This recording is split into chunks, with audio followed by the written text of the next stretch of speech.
इसके अलावा भगवान की पहचान होती है, भगवान के लक्षण होते हैं, भगवान के गुण होते हैं। भगवान मुर्दों को जिंदा करता है, ये गुण होते हैं भगवान के, अन्यथा कौन भगवान को पूजेगा। भगवान वो है जो मुर्दे को जिंदा कर दे, भगवान वो है जो निर्धन को धनवान बना दे, भगवान वो है जो रोगी को स्वस्थ कर दे, भगवान वो है जो बांझ को बेटा दे दे, भगवान वो है जो निर्धन को माया दे दे, उसको भगवान कहते हैं। इसलिए दुनिया मंदिर में, मस्जिद में, चर्च में, गुरुद्वारों पे, पहाड़ों पर उस भगवान को खोजने के लिए चक्कर काटती रहती है। लेकिन भगवान को जानवर थोड़ी है जो पुजारियों ने मंदिर में बांध रखा है या मुल्ला मौलवियों ने उनको मस्जिद में बांध रखा है। भगवान जानवर नहीं है, भगवान कोई पशु नहीं है जो एक जगह वो बंध के रहता है। भगवान की यदि प्राप्ति करनी है, भगवान से यदि लाभ प्राप्त करने हैं, तो भगवान का जो नुमाइंदा होता है, और भगवान का नुमाइंदा स्वयं भगवान ही बन के आता है। जिसका काम उसी को साजे और करे तो मूर्ख बाजे। भगवान का काम इंसान नहीं कर सकता। इसलिए यदि आपको उस भगवान से लाभ प्राप्त करने हैं तो स्वयं भगवान धरती पर सतगुरु रामपाल जी के रूप में आए हुए हैं। अपने आप को छुपाते हुए, अपने आप को एक इंसान के जैसा बनाकर इस पृथ्वी पर प्रकट हैं। पहचान इनके सत्संग सुनने से, इनके ज्ञान सुनने से होगी। तो भगवान के कुछ गुण होते हैं। भगवान मुर्दों को जिंदा कर देता है, मुर्दों को जिंदा, वेदों में लिखा हुआ है, वरना कौन भगवान को भगवान मानेगा। तो अब आप मुझे डॉक्टर भीमराव अंबेडकर जी के पूरे जीवन काल में एक भी ऐसा कोई वाकया बता दीजिए, एक भी वो व्यक्ति बता दीजिए जिस व्यक्ति को डॉक्टर भीमराव अंबेडकर जी ने जिंदा किया हो। एक भी वो औरत बता दीजिए जो बांझ थी और डॉक्टर भीमराव अंबेडकर जी ने उसको जो है पुत्र प्राप्ति का आशीर्वाद दिया हो। इन्होंने किसी भी निर्धन को धनवान बनाया हो, इन्होंने किसी भी रोगी को स्वस्थ किया हो। एक भी ऐसा कोई वाकया आप जी बता दीजिए इनके जीवन काल में। तो भगवान के भाई कुछ लक्षण होते हैं। ऐसे हर किसी को भगवान बना देने से भगवान नहीं हो जाता है। बाकी आपकी अपनी सोच है, चाहे जिसको आप जी भगवान बना दें। आप तो डॉक्टर भीमराव अंबेडकर को भगवान बनाने की बात कर रहे हैं। यहां लोग जिनको भगवान मान रहे हैं वो भगवान नहीं थे, ये श्री रामचंद्र जी।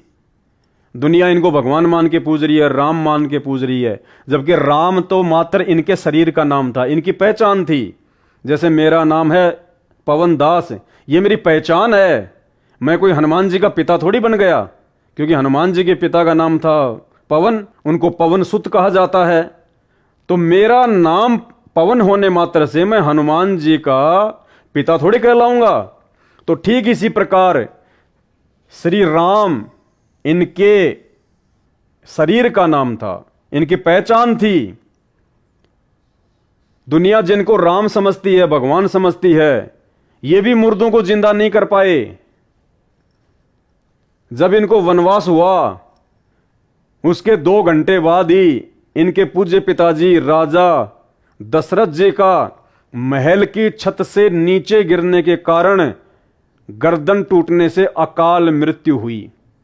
ये अपने पिताजी को मुर्दे से जिंदा नहीं कर पाए।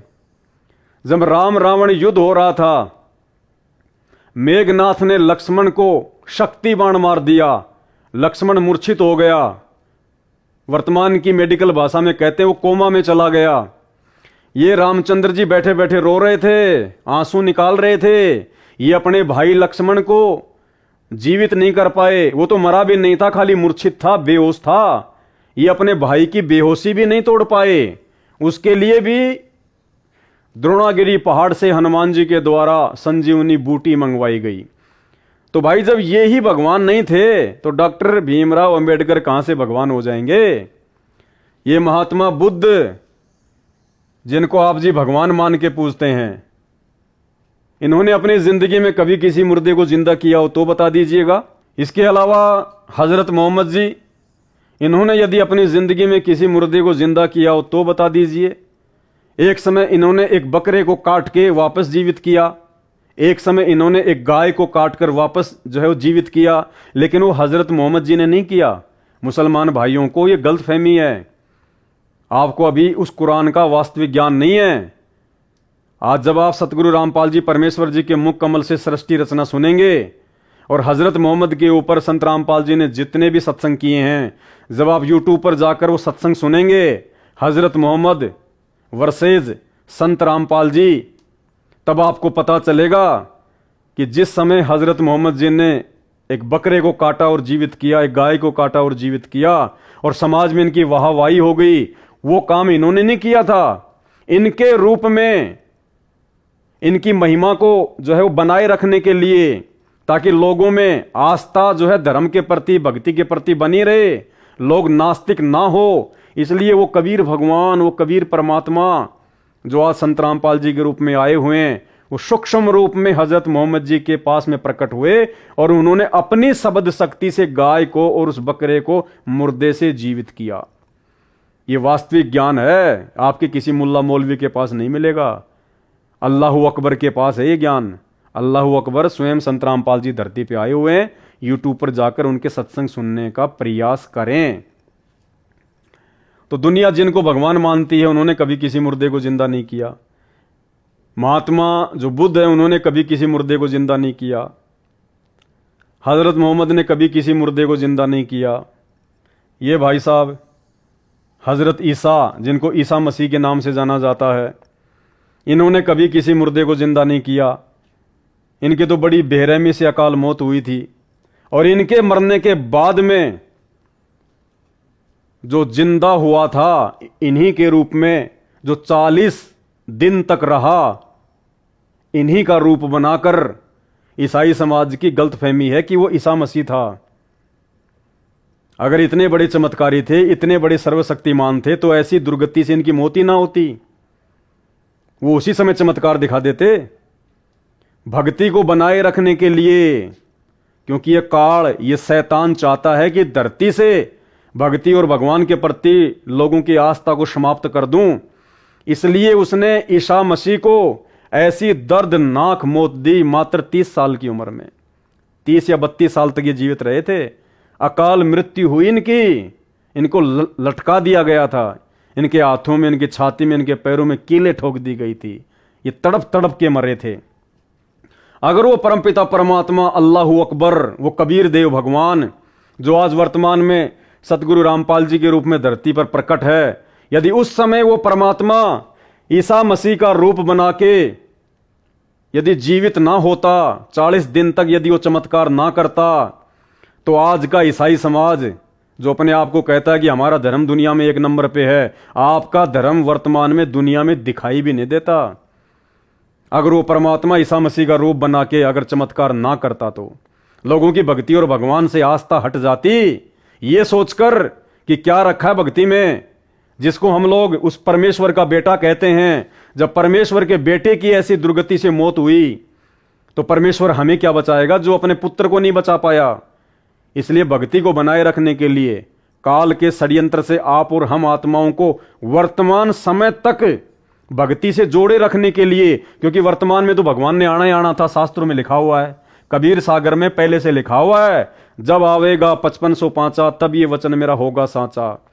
5000 और 500 जब कलयुग बीत जाए, महापुरुष फरमान तब जग तारन को आए। यानी कलयुग के जब 5500 वर्ष बीत जाएंगे, तो वो महापुरुष, वो कबीर भगवान स्वयं धरती पर इंसान रूप में वो प्रकट होगा, लोगों से भक्ति करवाएगा, उनको अपने सत्यलोक लेके जाएगा, उनका मोक्ष करेगा। तो वर्तमान समय तक परमेश्वर ने भक्ति को जिंदा रखना था, इसलिए ईसा मसीह के रूप में वो कबीर देव भगवान स्वयं ही जीवित हो उठे और उन्होंने चमत्कार किए 40 दिन तक, जिसके चलते आज ईसाई समाज जीवित है, वरना इस ईसाई समाज का तो नामो निशान भी नहीं मिलता। ये श्री कृष्ण जी, ये अपने जीवन काल में किसी मुर्दे को जिंदा नहीं कर पाए, किसी को जिंदा नहीं कर पाए। ये महाभारत के युद्ध में इनका सगा भांजा अभिमन्यु, क्योंकि श्री कृष्ण जी अर्जुन के साले थे, अर्जुन की शादी श्री कृष्ण जी की बहन सुभद्रा से हुई थी, और महाभारत के युद्ध में अभिमन्यु को कौरवों ने चक्रव्यूह में फंसाकर मार दिया था। सुभद्रा रो रही थी अपने भाई के सामने खड़ी होकर, जिसे आप भगवान कहते हैं, श्री कृष्ण जी कहते हैं, विष्णु का अवतार कहते हैं। इनकी बहन सुभद्रा इनके पैर पकड़ के रो रही थी कि हे केशव, कम से कम अपने भांजे को जो जीवित कर दे, अपने भांजे को तो जीवित कर दे। ये अपने भांजे को भी जीवित नहीं कर पाए। तो सोचिए आपके बच्चे क्या लगे इनके। अरे जो अपने सगे भांजे को जीवित नहीं कर पाया, वो आपके 100 रुपए का प्रसाद बांटने से, मंदिर में घंटियां बजाने से आपका क्या लगे भाई? आपका क्या बचा देगा? विचार करो इन बातों का।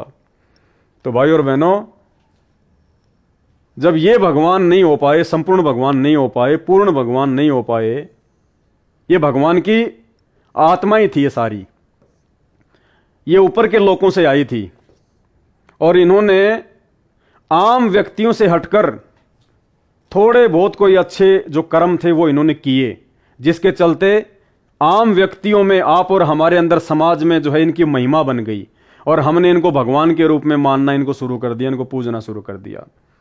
जबकि आप इस बात से अपरिचित हैं, अगर ये भगवान थे तो भगवानों की ऐसी दुर्गति नहीं होती है। अरे भगवान का भी यदि अंत समय ऐसा होगा तो आम व्यक्तियों का क्या होगा? जैसे श्री रामचंद्र जी, पूरी जिंदगी जब तक ये रहे इन्होंने कष्ट उठाए, कभी लोगों ने इनको ठंडा पानी नहीं पीने दिया। राजे करने का समय आया तो खुद की सौतेली माता कैकेयी ने इनको 14 साल का वनवास दिलवा दिया। ये राज्य सुख नहीं भोग पाए। 14 साल तक ये जंगल में रहे। जंगल में क्या मिलता आपको पता है भाई साहब? कौन सा वहां पे आपको खाना पीना टाइम पे मिलेगा? कौन सा आपको रहने के लिए वहां पे महल मिलेगा? सर्दी, गर्मी, आंधी, बरसात, ओले, राक्षसों का डर, 24 घंटे। तो 14 वर्ष तक ये दुखी रहे। उसके बाद में रावण इनकी औरत को उठा ले गया, सीता जी को। 10 साल सीता जी रावण की जो है वो कैद में रही, उसके बाग में रही। बड़ी मुश्किल से लाखों करोड़ों लोगों को मरवाकर रावण से युद्ध करके वापस ये सीता जी को लेके आए। थोड़े दिन बाद इन्होंने एक धोबी के कहने से सीता जी को भी जंगल में निकाल दिया। फिर ये महा दुखी हो गए। अरे जो व्यक्ति अपनी पत्नी, अपने बच्चों से दूर हो जाए वो कभी सुखी हो सकता है क्या? उधर सीता दुखी, इधर रामचंद्र दुखी। और अंत में इसी दुख के कारण, क्योंकि इन्होंने अपने खुद के भाई लक्ष्मण को दुर्वासा ऋषि के कहने से मृत्यु दंड की सजा सुनाई, श्री रामचंद्र जी ने अपने सगे भाई लक्ष्मण को मृत्यु दंड की सजा दी। अरे जो अपने भाई को मृत्यु दंड दे रहा है वो आपको कहां से जीवन दान देगा? और अंत में दुखी होकर श्री रामचंद्र जी ने सरयू नदी में छलांग मार दी। डूब के मरे श्री रामचंद्र जी, आत्महत्या की इन्होंने, जिनको शास्त्रीय भाषा में आप जी जल समाधि कहते हो। तो ये खुद भी ढंग से नहीं मर पाए। जीना तो बहुत दूर की बात है। अगर यही भगवान थे, यदि श्री रामचंद्र जी वो भगवान है जिन्होंने पूरी सृष्टि को रचा है, तो भाई भगवानों के अंत में ऐसी दुर्गति नहीं होती। भगवान को आत्महत्या करने की आवश्यकता नहीं पड़ती। ये महात्मा बुद्ध जिनको आप जी ने भगवान बना दिया, ये विष्णु जी के लोक से आए थे। और विष्णु जी के लोक से जब कोई आत्मा आती है तो यहां उसका जो है मन नहीं लगता है, क्योंकि जो ठाठ बाट, जो सुख सुविधा विष्णु जी के लोक में है, इस पृथ्वी लोक पर, इस मृत्यु लोक में नहीं मिलता इंसान को। तो ये राजा के घर में इनका जन्म हुआ। राजा के घर में जन्म लेने के बावजूद भी इनको यहां पर कोई सुख नजर नहीं आया। विष्णु जी के लोक की कंपैरिजन में इन्होंने अपना वो घर त्याग दिया। मनमुखी रूप से लोगों को ज्ञान बताने लगे, मनमुखी रूप से अपनी साधना करने लगे। पूरे चीन को इन्होंने नास्तिक बना दिया, पूरे चीन को। और अंत में इनकी दुर्गति हुई। ये महात्मा बुद्ध अंत में इनको जहर देके मारा गया, एक लोहार के द्वारा। इनकी जीवन हिस्ट्री पढ़ लेना। एक लोहार के द्वारा अंत में इनको जहर देके मारा गया। इनके पूरे शरीर में जहर फैल गया, दर्दनाक मौत हुई इनकी। तो भगवान ऐसे थोड़ी होते हैं। ये हजरत मोहम्मद जी, इनकी बायोग्राफी जीवनी हजरत मोहम्मद, गूगल पे जाके सर्च करना जीवनी हजरत मोहम्मद हिंदी। इनकी पूरी जीवन लीला आपके समझ में आ जाएगी। इनका जन्म नहीं हुआ उससे पहले तो इनके पिताजी की मृत्यु हो गई, अब्दुल्ला की। और जैसे ही इनका जन्म हुआ तो थोड़े दिनों बाद में इनकी जो माताजी थी आमना, वो चल बसी, यतीमी का जीवन जिया। जब ये 8 साल के थे तो इनके दादा अब्दुल मुतल्लिब का देहांत हो गया। उसके बाद इनको इनके चाचा ने पाला। जब ये 25 साल के हुए तो एक 40 साल की 2 बार की विधवा औरत खदीजा से इनकी शादी हुई और खदीजा से इनको 7 संतानें जो है वो प्राप्त हुई, 4 लड़कियां और 3 लड़के, और तीनों के तीनों लड़के हजरत मोहम्मद की आंखों के सामने मर गए। यानी बाप के सामने बेटों की अकाल मौत। कहां सुख था इनको? इनके अल्लाह ने इनको कहां जो है इनको सुख दिया? कैसे हम इनको अल्लाह कहें? कैसे हम इनको अल्लाह का जो है पैगंबर कहें? क्या अल्लाह कभी अपने पैगंबरों को ऐसे कोई दुख देता है क्या? और अंत में मात्र 63 साल की उम्र में हजरत मोहम्मद की दर्दनाक अकाल मौत हुई। बीमारी से ये इतने दुखी हो गए, इतने परेशान हो गए, अंत में खुद ये अल्लाह से अरदास करते थे कि या अल्लाह, मौत के समय की जो परेशानी हो रही है कम से कम उसको तो हल्का कर दे। इनकी बेटी हजरत फातिमा अपने बाप के पास बैठ के रोया करती थी, हे अल्लाह, मेरे बाप की परेशानी को कम कर दे, मेरे बाप की परेशानी को कम कर दे, हाय मेरे बाप की परेशानी। तो हम इनको कैसे भगवान कहें? क्या भगवान ऐसे होते हैं? अरे भगवान की भक्ति करने वालों को तो पता भी नहीं चलता कब शरीर छूट जाता है। जब वो भगत चाहेगा कि भगवान अब मुझे ले चलो अपने लोक में, उस समय शरीर छूटता है, पता भी नहीं चलता, जरा भी पीड़ा नहीं होती। वरना भक्ति की आवश्यकता क्या है? ये ईसा मसीह जी, कैसे इनको भगवान माने? कैसे इनको हम मसीहा माने? मसीहा का मतलब होता है परमात्मा, भगवान। 32 साल की उम्र में इनको क्रूस पर लटकाया गया, हाथों में, पैरों में, छाती पर इनके कीले ठोक दी गई, तड़फ तड़फ के मरे। इनके 12 चेले जिनकी दर्दनाक अकाल मौत हुई। किसी को तो उस समय के राजा के द्वारा उनकी गर्दनें जो है वो तलवारों से काट दी गई, और कुछ को इनके साथ में क्रूस पर चढ़ा दिया गया। ये अपने चेलों को नहीं बचा पाए, ना अपना खुद का ये बचाव कर पाए। तो कैसे हम इनको परमात्मा कहें? कैसे हम इनको जो है परमेश्वर कहें? श्री कृष्ण जी पूरा जीवन दुखी रहे, जन्म जेल में हुआ, जन्म लिया नहीं उससे पहले मामा इनका दुश्मन हो गया कंस। जन्म लेने के बाद कभी पूतना मारने आ रही है, कभी जरासिंध मारने आ रहा है, कभी काल्यवन मारने आ रहा है, कभी शिशुपाल मारता है। सारा जिंदगी लड़ाई और जो है झगड़े में रहे। महाभारत का युद्ध करवा डाला, करोड़ों लोगों को मरवा दिया। सक्षम थे तो रोक देते ना महाभारत का युद्ध। और अंत में कैसी जो है इनकी दुर्गति से मौत हुई? एक शिकारी ने इनके पैर में जहर से बुझा हुआ तीर मारा, बालिया नाम के शिकारी ने, हिरण की आंख समझकर। अंत में पूरे शरीर में जहर फैलने से तड़प तड़प कर श्री कृष्ण जी की अकाल मौत हुई। तो कैसे हम इनको भगवान कहें भाई? भगवान थे कबीर साहेब, 650 साल पहले आए थे काशी में, जिनको आप जी कबीर दास के नाम से जानते हैं, जिनके आप जी दोहे पढ़ते हैं, बड़ा भया तो क्या भया, जैसे पेड़ खजूर, पंछी को छाया नहीं, फल लागे अति दूर। उनका जन्म नहीं हुआ। परमात्मा कभी किसी मां के गर्भ से जन्म लेके नहीं आता, जन्म जीव लेता है, इंसान लेता है। सहशरीर आए वो अपने सत्यलोक से, एक कमल के विकसित फूल के ऊपर आके वो प्रकट हो गए। और जब वो गए 120 साल पूरे करके हजारों लाखों लोगों की भीड़ के सामने, मगर से सहशरीर सतलोक गए। उनका पूरा शरीर फूलों में जो है वो तब्दील हो गया। उसको कहते हैं परमात्मा। और वही कबीर आज सतगुरु रामपाल जी के रूप में धरती पर प्रकट है। सहशरीर प्रकट है परमात्मा। लेकिन इनकी लीला इनकी शरण में आने के बाद, इनके उस आध्यात्मिक ज्ञान को समझने के बाद में समझ में आएगी। और दुनिया वालों, ये सहशरीर जाएगा सतलोक। सहशरीर पूरी दुनिया देखेगी आंख फाड़ फाड़ के, वो गए परमात्मा, वो गए गुरुजी। और उसके बाद में रो रो के, नाक रगड़ रगड़ के आओगे, लेकिन उस समय मिलेगा क्या आपको? अरे किसी भी महापुरुष के जाने के बाद में क्या मिलेगा? चाहे उसका मंदिर बनाओ, चाहे उसकी मंडी बनाओ, फिर कुछ नहीं मिलेगा। जीते जी फायदा उठा लो, परमात्मा है।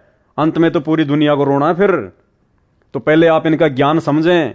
सबके हाथ में मोबाइल दे दिए इन्होंने। ये टेक्नोलॉजी, ये विज्ञान, ये इंसान को दिमाग, ये इंसान का दिमाग नहीं है। ये दिमाग परमेश्वर सतगुरु रामपाल जी ने दिया है, इस कबीर भगवान ने दिया है। पहले कहां थी ये टेक्नोलॉजी? ये 40-50 साल के अंदर अंदर सारी technology, TV, radio, internet, mobile, computer, ये सैटेलाइट, एरोप्लेन, हवाई जहाज, 40 से 50 साल के अंदर अंदर सारी टेक्नोलॉजी। अरे द्वापर युग बीत गया, सतयुग बीत गया, त्रेता युग बीत गया। त्रेता में रामचंद्र जी थे, आप तो उनको भगवान कहते हो। द्वापर में ये श्री कृष्ण जी थे, आप तो इनको भगवान कहते हो।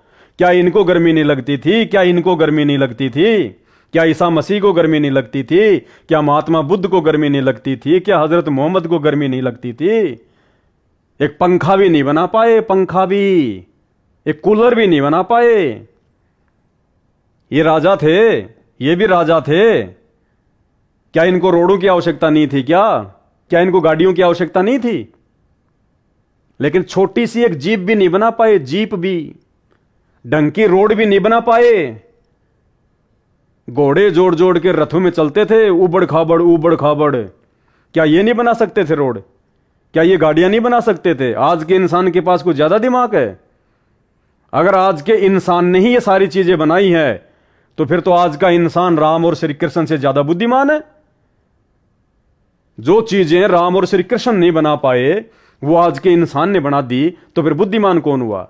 लेकिन ये जो टेक्निक है, लेकिन ये जो दिमाग है, ये जो बुद्धि है, जिसके माध्यम से इंसान ने सारी सुख सुविधा की ये चीजें बनाई हैं, ये सारी बुद्धि इसी परमपिता परमेश्वर सतगुरु रामपाल जी भगवान अर्थात कबीर देव भगवान के द्वारा प्रदान की गई हैं। ये कबीर देव भगवान जब चाहे, जो रूप चाहे धारण कर लेता है, किसी भी युग में कर लेता है, किसी भी समय कर लेता है, कहीं भी कर लेता है। ये परमेश्वर का लक्षण होता है, गुण होता है परमात्मा का। ये उसकी जो है शब्द की शक्ति होती है। ये शब्द शक्ति इनमें नहीं थी, बाकी जो है वो किसी में नहीं थी, केवल उस कबीर देव में है, जो वर्तमान में सतगुरु रामपाल जी के रूप में धरती पे प्रकट है। सतगुरु जो चावे सो कर ही भरम पड़ो मत कोई, सेऊ धड़ पर शीश चढ़ाया पाछे करी रसोई। साहिब से सब होत है, बंदे से कुछ नहीं। ये साहिब हैं, ये पहले भी साहिब थे, आज भी साहिब हैं, और ये हैं सब, ये बंदे हैं सब, ये इंसान हैं, ये जीव हैं। तो साहिब से सब होत है, इन बंदों से कुछ नहीं। ये राई से पर्वत कर दे, फिर पर्वत से राई। परमात्मा कुछ भी कर सकता है। तो इन सब की जीवन हिस्ट्रियां जो हैं बन चुकी हैं, इनका इतिहास बन चुका है। ये कहां तक के भगवान थे, इनका इतिहास बनना बाकी है। और 650 साल पहले जब ये आए थे, तो इनका इतिहास बन चुका है। कबीर सागर लाखों मुर्दों को जिंदा किया, हजारों कोडियों के शरीर को इन्होंने स्वस्थ किया, ऐसे ऐसे चमत्कार दिखाए इन्होंने, मुर्दों को जिंदा किया। सिकंदर लोदी, जो कि उस समय 650 साल पहले दिल्ली का बादशाह था, उसका धार्मिक गुरु था शेख तकी, जिसकी बेटी मर चुकी थी, 11 वर्ष की थी। उसको जो है कब्र में दफना दिया गया था। 11 दिन के बाद में इस कबीर देव भगवान ने शेख तकी की बेटी को उस कब्र से बाहर निकाल के जो है वो जिंदा किया। ऐसे ऐसे ना जाने कितने उदाहरण। पंडित रामानंद जी, जिनकी कटी हुई गर्दन को जो सिकंदर लोदी ने जो है काट दी थी, सिकंदर लोदी के सामने उस कबीर देव भगवान ने उस पंडित रामानंद जी की कटी हुई गर्दन को उसी समय जोड़ दिया। ना हॉस्पिटल, ना डॉक्टर, ना ऑपरेशन, ना मेडिसिन, कुछ भी कर सकता है भगवान। ये उसके गुण होते हैं। अब इनमें से एक भी गुण बता दो डॉक्टर भीमराव अंबेडकर जी का, एक भी अगर गुण हो तो, एक भी इन्होंने मुर्दे को जिंदा किया हो, किसी भी बांझ को इन्होंने बेटा दिया हो, निर्धन को इन्होंने जो है धनवान किया हो, कोडी को इन्होंने स्वस्थ शरीर दिया हो, और अंत में इनके साथ में क्या हुआ? वही हुआ जो इनके साथ हुआ। इनको भयंकर भयंकर 3-4 बीमारियां लग गई थी, आगे दिखाएंगे आपको। भयंकर भयंकर 3-4 बीमारियां, शुगर, इनको भयंकर बीमारियों से इनकी मौत हुई। तो भगवान की बीमारी से मौत होती है क्या? अगर आपके नजरों में डॉक्टर भीमराव अंबेडकर भगवान है, तो भगवान की बीमारी से मौत होती है क्या? भाई, आप दलित समाज के भाई रामचंद्र जी को नहीं मानते, आप इनकी पूजा नहीं करते, भगवान नहीं मानते, आप श्री कृष्ण जी को भगवान नहीं मानते, तो भाई जैसी मौत इनकी हुई वैसी मौत इनकी हुई। आप दलित समाज के भाई महात्मा बुद्ध को भगवान मानते हैं, तो इनकी भी तो भाई बड़ी दुर्गति से मौत हुई थी। पूरे शरीर में जहर फैल गया था, इनको जहर देके मारा गया था। और वैसा ही हाल अंत में डॉक्टर भीमराव अंबेडकर का हुआ। इनकी भी मृत्यु जो है वो बीमारियों से हुई। तो ये भगवान के लक्षण नहीं है, ये परमात्मा के लक्षण नहीं है। परमात्मा तो लोगों को बीमारियों से बाहर निकालता है, लोगों को स्वस्थ करता है, लोगों को जो है वो चंगा करता है। जब आदमी डॉक्टरों से परेशान हो जाता है, वैद्यों से परेशान हो जाता है, रुपया पैसा बर्बाद करके मरने को तैयार हो जाता है कि अब कहीं कोई मेरा इलाज नहीं है, और उस समय यदि उसको कोई सच्चा गुरु मिल जाए, जैसे कि आज धरती पर आए हुए हैं, 16 आने कर देता है परमात्मा, 16 आना। ये विज्ञान, ये मेडिकल साइंस 2 मिनट में फैल कर देता है भगवान। आपकी आंखों के सामने लाइव एग्जाम्पल है। परमेश्वर सदगुरु रामपाल जी परमेश्वर धरती पर प्रकट हैं। सैकड़ों मुर्दों को जिंदा किया, सैकड़ों मुर्दों को, लाखों लोगों को कैंसर, एड्स जैसी बीमारियों से बिना एक मेडिसिन के स्वस्थ किया है। जिन कैंसर के रोगियों को, एड्स के रोगियों को, असाध्य रोगियों को अपोलो, एम्स और पीजीआई के डॉक्टर मना कर चुके थे कि धरती पर तुम्हारा कोई इलाज नहीं है, थोड़े दिन के जो है तुम मेहमान हो। आज वो घोड़े की तरह घूम रहे हैं, घोड़े की तरह, संत रामपाल जी से उपदेश लेकर, उनकी भक्ति करके। ये गुण है परमात्मा के। अनगिनत लोगों को इन्होंने गरीबी के जीवन से निकाल के धनवान बनाया है। इन्होंने दिए हैं बांझ को बेटे, गिनती नहीं है। इनके भक्तों के इंटरव्यू सुनना, आप इनके यूट्यूब पर जाके आप इनके सत्संग सुनना शुरू करो, गिनती नहीं है। 15-15 साल, 20-20 साल दुखी होके, परेशान होके जिन्होंने उम्मीद छोड़ दी थी, 60-60 साल की उम्र में इन्होंने बांझ को बेटा दिए, पुत्र दिए, संतानें। यह है वो परमात्मा जिसको कह सकते हैं परमेश्वर, परमात्मा, भगवान। डॉक्टर भीमराव अंबेडकर कोई भगवान नहीं है, परमात्मा नहीं है। आप चाहे किसी को भगवान बना लो, ये बात अलग है।